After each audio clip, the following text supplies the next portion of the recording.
तो दोस्तों सेमीकंडक्टर्स को लेकर आप भूले तो नहीं होंगे। काफी लंबे समय से इसको लेकर कोई बड़ी खबर हम लोगों ने अपने चैनल पर कवर नहीं की, लेकिन इसका मतलब ये नहीं है कि भारत इस ओर ध्यान नहीं दे रहा है। जो लास्ट अपडेट मैंने आपको दिया था वो ये था कि भारत की जो सरकारी सेमीकंडक्टर निर्माता कंपनी है उसको दोबारा से रिवाइव करने के लिए $2 बिलियन हमारी सरकार इन्वेस्ट करने जा रही है और इसको लेकर प्राइवेट कंपनीज को इन्वाइट किया गया है। और इसमें कुल 6 तरह की प्राइवेट कंपनियां शामिल है, जिसमें अमेरिका की है, इजराइल की है, भारत की है। इनमें से जिस भी कंपनी का ऑफर ज्यादा सुटेबल होगा उसके साथ ही हमारी सरकारी कंपनी के रिवाइवल का काम शुरू करवा दिया जाएगा, जहां पर इस समय भी प्रोडक्शन हो रहा है। और डिफेंस के साथ साथ स्पेस सेक्टर में जितनी भी रिक्वायरमेंट होती है सेमीकंडक्टर और इलेक्ट्रॉनिक चिप्स की, वो सारी कुछ वही फुलफिल करती है। लेकिन दोस्तों इसके अलावा भी भारत सरकार द्वारा $10 बिलियन का एक इनिशिएटिव चलाया जा रहा है, जिसका उद्देश्य ये है जिसका इस्तेमाल हम लोग सब्सिडी के तौर पर विदेशी कंपनियों को देकर खर्च करें।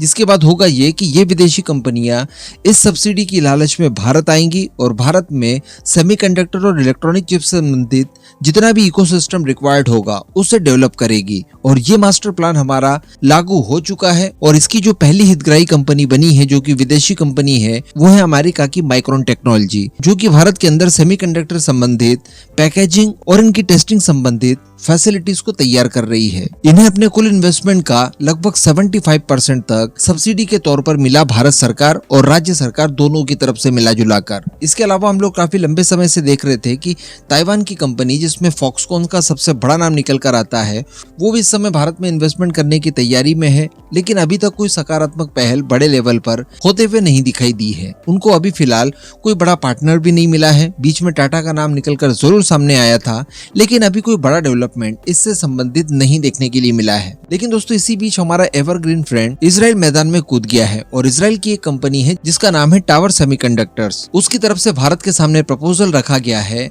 पूरे $8 बिलियन की इन्वेस्टमेंट को लेकर, और इसके तहत ये भारत के अंदर आकर सेमीकंडक्टर का निर्माण करेंगी, जिसमें 65 mm से लेकर 40 mm तक की इलेक्ट्रॉनिक चिप्स वगैरह भी तैयार की जाएगी। और भारत के अंदर जो भी इकोसिस्टम की आवश्यकता होती है, इजराइल की ये कंपनी भारत की कंपनी के साथ मिलकर पूरा करने के लिए तैयार है और बहुत बड़ा प्रपोजल इन्होंने भारत के सामने रख दिया है। डेफिनेटली इन्हें भी भारत सरकार द्वारा दी जाने वाली सब्सिडी का मोहर रहेगा, तो वो इन्हें प्रोवाइड करवा दी जाएगी। लेकिन कहने का मतलब एक बहुत बड़े स्केल पर अब भारत के अंदर इस क्षेत्र में काम किया जाएगा। फिलहाल थोड़ा सा कंफ्यूजन यहाँ पर जरूर है कि ये जो $8 बिलियन के इन्वेस्टमेंट की बात कही जा रही है, ये पूरा का पूरा इजराइल की कंपनी करेगी और उसके बाद हम लोग सब्सिडी अलग से देंगे, तो मिला जुला कर ये $20 बिलियन के आसपास की कंपनी हो जाएगी, या फिर इनके द्वारा किया गया इन्वेस्टमेंट और इसमें भारत सरकार की सब्सिडी वगैरह मिला जुलाकर टोटल $8 बिलियन का इन्वेस्टमेंट होगा।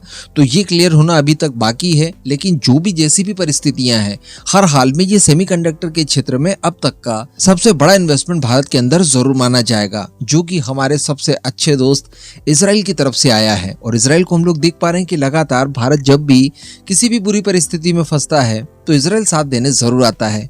किसी तरह का कोई युद्ध वगैरह हो, आज तक हम लोगों ने देखा भारत को वो ब्लाइंडली सपोर्ट करता है, हथियार वगैरह सप्लाई समय समय पर करते रहता है। यूएन में कोई मुद्दा हो, भारत को ब्लाइंडली सपोर्ट करना ही है। इसके अतिरिक्त अभी मालदीव के साथ जो हमारा टेंशन चला था, उस दौरान भी इजराइल के द्वारा अपने लोगों से अपील की गई कि आप कहीं और जाकर टूरिस्ट प्लेस को एक्सप्लोर करने के बजाय भारत जाइए, लक्षद्वीप को एक्सप्लोर कीजिए, और इस तरह की चीजें इजराइल द्वारा कही गई थी।